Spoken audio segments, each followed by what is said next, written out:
Thank you for joining us, Mr. Van Dalen. Hello. Hi. Good afternoon. Recently, with the MEPs Sylvie Guillaume and François Alfonsi, you have created a cross-party group of friendship and solidarity with Nagorno Karabakh within the European Parliament. What is the main purpose of this initiative? Yes, you are correct.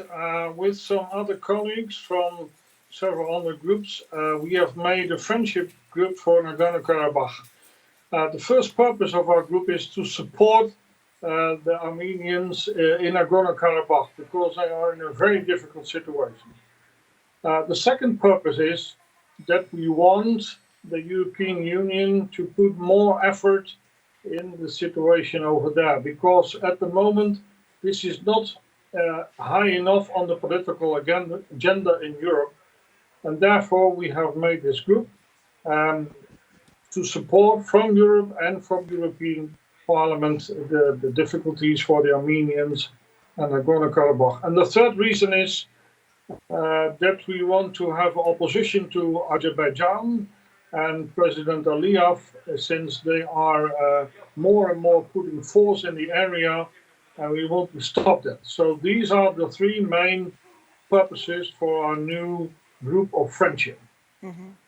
The National Parliament of Netherlands took initiatives and adopted resolutions condemning Turkey and Azerbaijan, calling for sanctions against these countries. Why the European Parliament does not take similar actions to condemn Turkish and Azerbaijani aggression or for recognition of Nagorno-Karabakh's independence, for example?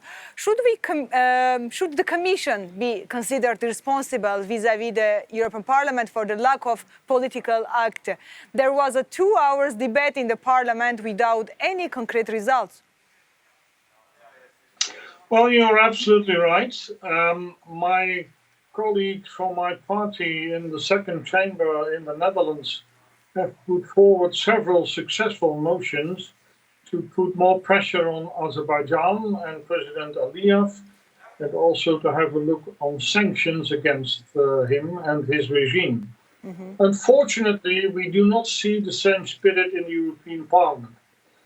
First of all, that has to do with the interest some countries have in the region, and some countries do not want to bash Turkey and Erdogan. Mm-hmm. That is the one reason. The other reason for me is that I think that the High Representative of the European Union, which is Mr. Borrell, is a little bit reluctant in the issue. He should be more vigilant and more active in the debate. And again, that is a reason why we have put forward now this new friendship group, especially to get Joseph Borrell on the move and to have him in a better position, because he should do far more than he has done so far. Mm-hmm. How do you evaluate the last summit and mainly the decisions taken about Turkey? Well, you may know that I was one of the people in the European Parliament who did put forward the proposal to get sanctions against Turkey. And the Parliament was in favor of that. There was a broad support for our initiative to have sanctions against Turkey.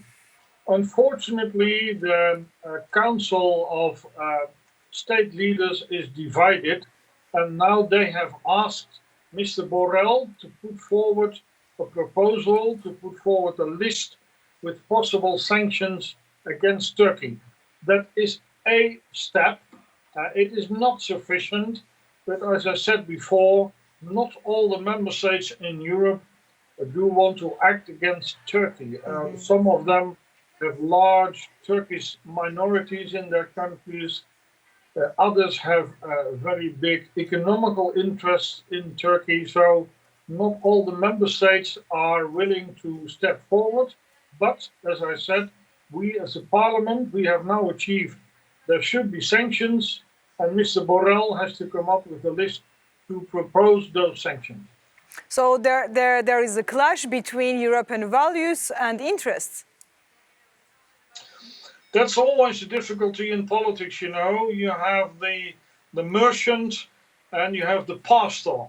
And the values of the pastor are not always followed. And normally the merchant is also very strong. And this debate we have here now too, that countries with very big economical interests in Turkey are reluctant to act.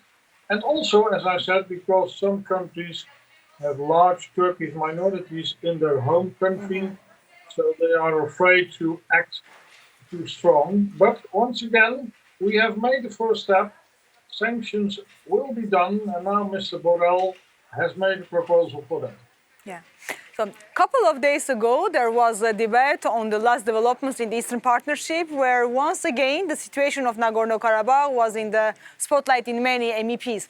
High Representative Borrell, in his closing speech, said that the European Union is using its diplomatic means. Do you think that the EU has responded to the situation with the whole capacity? Well, in my opinion, we are moving in the right direction. But as I said, we need more. We need to have a stronger position in Europe. And that is my main focus in my political work. I want to get Europe on the move to make sure we support the Armenians and we support the people in Nagorno Karabakh, because the situation there is terrible. Also because we are facing many war crimes by the Azeris. We have seen even elderly people beheaded by Azerbaijan troops. So that is why we need to act more vigilant, and that is the main purpose for my work now here in the European Parliament. Does Europe really have a clear understanding of what is going on in South Caucasus?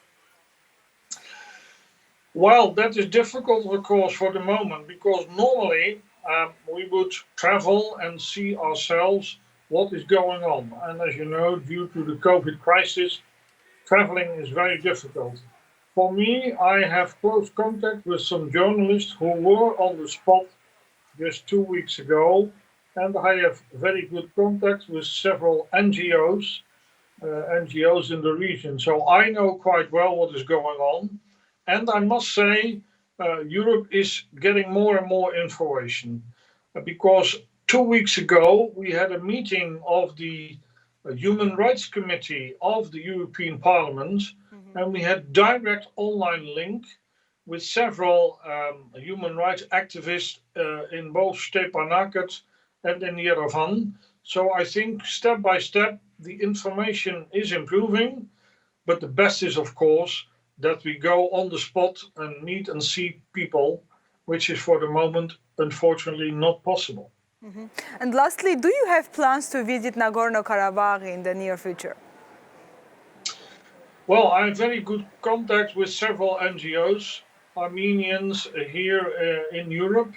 And indeed, I am planning, when the situation allows it, and when the COVID crisis is behind us, certainly to visit the region, also because I have very good contacts with NGOs here in the Netherlands who are active in both Nagorno-Karabakh and Armenia. So yes, that is on my agenda, God willing, for the next year. Thank you for joining us, Mr. Van Dalen. Thank you very much. Have a good day. Thank you.